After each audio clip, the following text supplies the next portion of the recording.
All right, we are in the Cybertruck. Even Fridays, I gotta work, and I imagine that most people have to work on Fridays as well. Gotta do some deliveries. Here we go. I am early, so that means that hurry mode is just gonna do whatever it chooses to do. I'm just gonna let it go. There's no need to intervene, and I see a problem. I see a problem. I see a problem. The address it has is wrong, and so I'm going to wait until I get to a stop, and I'm going to fix the address, and I'm going to do it. I'm looking forward, so it's not looking at me. Where is it? Okay, so what's going on is that I'm trying to go to the post office, but I want to go to a very specific spot. So, okay, now Full Self-Driving is very angry at me for not paying attention, and it's going to repay me by going into this area where it has to make a unprotected left turn, a very difficult unprotected left turn. I'm not sure why it chose this spot, but it did. It likes violence. What is going on? The GPS says stop. There's a guy passing, and we stopped appropriately in front so that he can do that. Now it's pulling forward. I'm not doing anything here. I am not pressing the accelerator. I'm letting the car prove itself.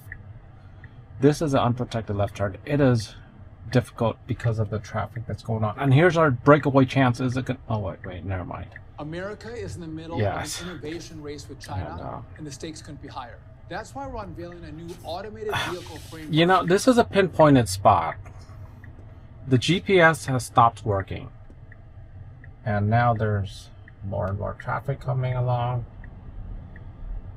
Are we ever going to go? Oh, now there's a car turning, you know, making a left turn up here. Even more difficult. No, not just a left turn. They're making a U-turn. So I'm going to have to push forward, and the car just going to have to deal with it. Whoa. Okay. So that, believe it or not, that car wasn't angry at us. It was angry at that big truck that tried to do the U-turn.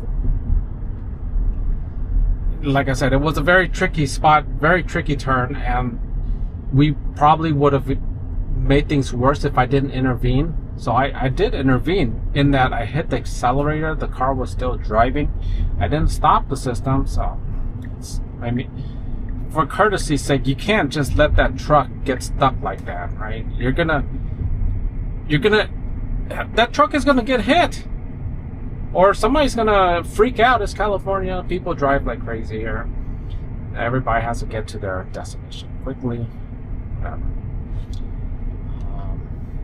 But this is tricky because GPS is all right. So that now the GPS is showing the wrong directions.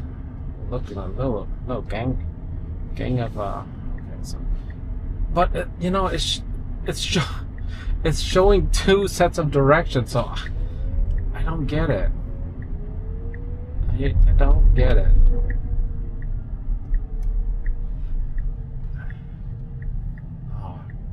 My wife is bothering me. I have to buy her food. Why does she have to eat so much? Oh, what the? I can't see that. I mean, look at that thing that they're pulling across. Oh my gosh. I thought the system would implode, but yeah, we're moving along. This is wrong, so I'm gonna have to detour. It's not a real fault of the Tesla. It's because of how it sees this unnamed road. Okay, so the thing is that the GPS is pointing here. It's pointing here, so this is still like a difficult thing where you try to pinpoint the parking spot and it just refuses, absolutely refuses to use it. Okay, so that means I had to turn here. I'm just gonna end the trip because this is not very helpful. There's this really interesting parking to the left. I'm going to see if I can park there. Let's go right here. And you'll see why once it starts to do the reverse. There's no one behind us, so I'll just let it go. And there, look, it goes all the way deep inside. It's a double deep lane. And is it the Cybertruck gonna take both? I'm not sure. It can, it should. If it was me, I would take both, but you know,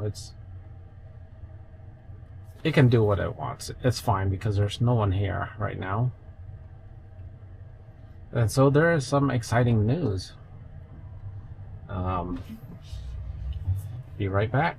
Oh yeah, I'm not sure if the camera picked it up. I didn't have a mic on me.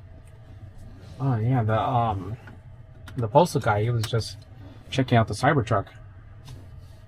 And he just wanted to see it up close, and boy was he up close. And here we go to the UPS store. As part of our DOT's innovation agenda. Okay, so I'm just going to get out over here just because I don't want to interfere with anyone. Number 2, unleash full self-driving is back on. Enable commercial deployment. All right, so the news with I believe some fella named Murphy, maybe a Mark Murphy or something, with Department of Transportation.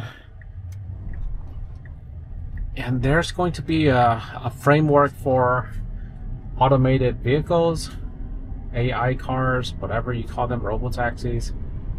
And the goal is to streamline the adoption rate of automated vehicles. And there's only really 2 people in the game, and that's Waymo and Tesla currently. Maybe the other brands will get on board once they see how important this technology is. And I've said in previous videos, it's going to be like a smartphone. Everybody adapted to smartphones, and it's quite shocking if somebody doesn't have a smartphone and uses a flip phone. Some people still do, but it's kind of shocking that they do.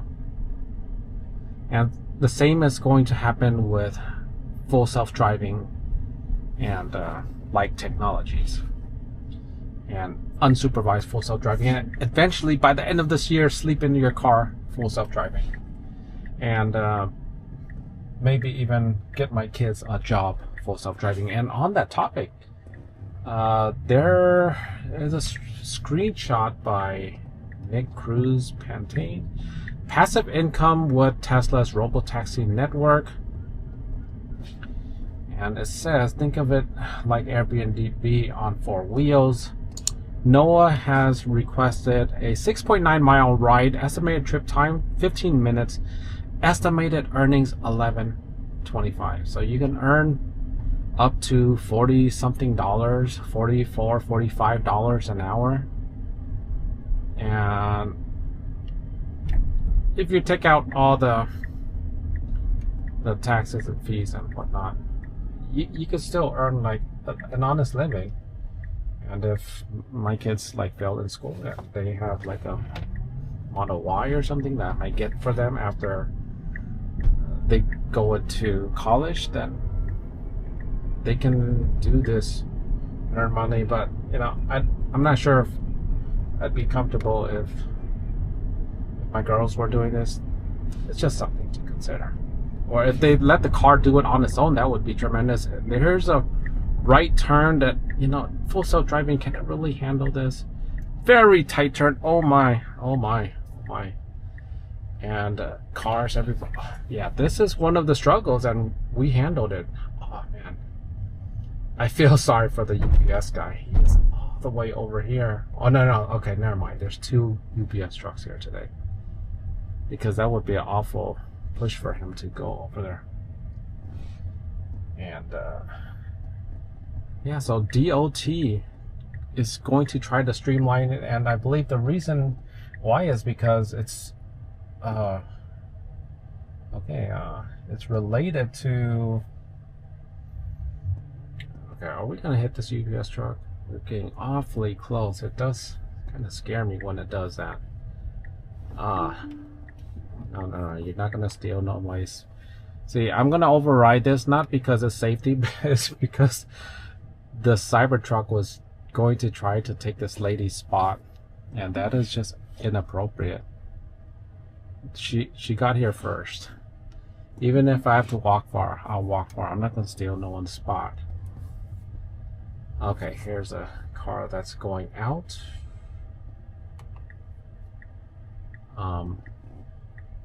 Yeah. Let's see if I could even pick that spot. It's kind of up there a little bit. The parking thing isn't showing. Where's my parking thing? There we go. It's in hurry mode. There's a car behind me. I'll let this car pass before I continue the parking mode because it can take a bit of time. And it is in hurry mode, and it needs to hurry up because parking is kind of slow. Okay, granted, I didn't help it much. Okay, I could have positioned it better, but it's, oh man, I hate when it does this. It gets so close. Okay, so now I have to be careful of this rear corner right here, and we're good. It's one of the, I wouldn't say flaws, but it scares me, just like this corner hitting that car, which, I mean, that's a bit scary as well. Anyhow, so that DOT thing and state, it's just like, because we have different state driver's license, states gonna have their own regulations when it comes to this automation. And if the state doesn't have that many cars to automate, then what does it do? Be right back.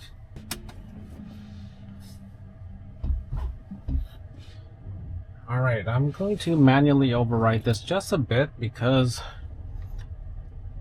I wanted to go this direction, maybe to do a U-turn or whatever, because the other way is a bit too congested.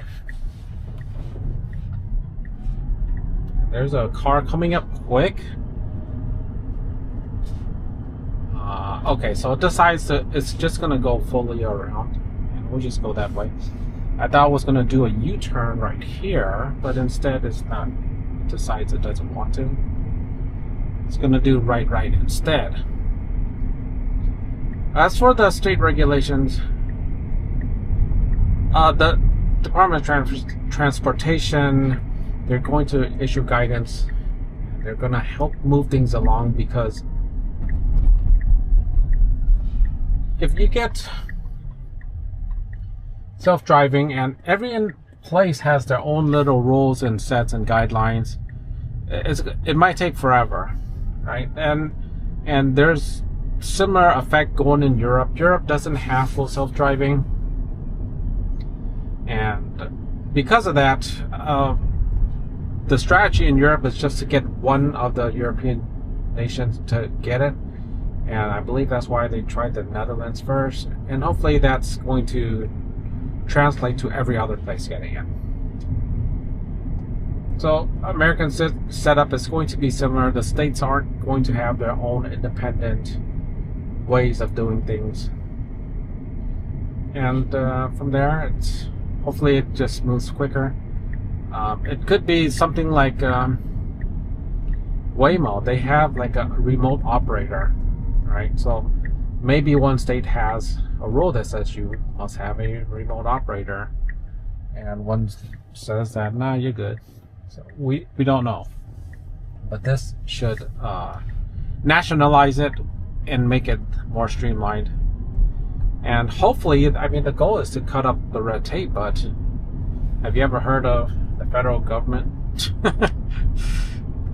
If the federal government says we're here to help, expect the opposite. But hopefully, all right, hopefully that is done the correct way.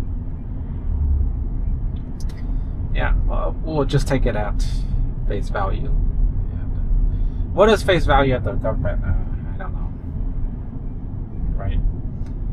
Okay, so yes, that dot, and it could be a good thing, because I believe that Mark Murphy person is very chum with Mr.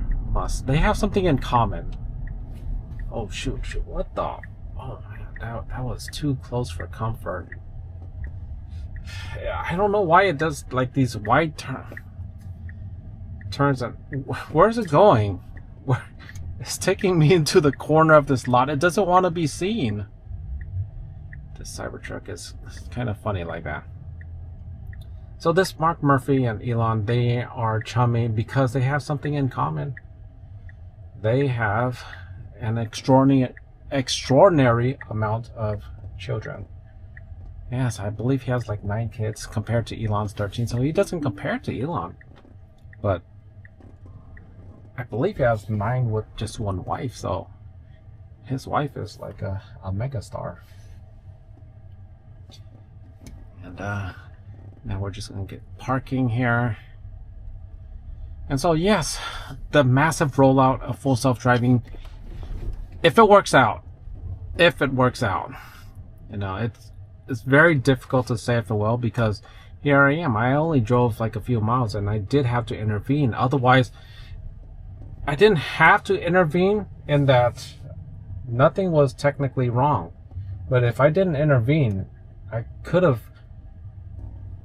made that other person get into an accident. And just because of my slow reaction or my, I guess it would be selfish point of view, self-preserving point of view, which would have caused that accident. And if I can help it, you want to be a courteous driver. And if you're skilled enough, you have enough experience driving, you don't want to put people in situations that they can't get out of. That accident could have affected me in some way, like a spin out, whatever. So is full self-driving going to make it all the way? You know, I want to say yes. I want to say yes. I would love it if I could sleep in my ride and wake up. I'm at the age where the hair no longer sticks to the head, and that would be fantastic. But I have my reservations. Even though I'm rarely intervening, I'm intervening enough that it does give me some concern. And I think where the proof is in the pudding is when the insurers start to... Oh, there's a shopping cart here. That's not nice. Not very Japanese of this center to have a shopping cart just sitting out there. Well, when the insurance centers, they start reducing premiums, and are we going to hit this? Are you serious, truck? Wow, that is... Oh my gosh. We avoided that by like inches. Within 3 inches. Anyhow, if you guys enjoyed the video, be sure to like, subscribe, share. See you in the next one. Take care.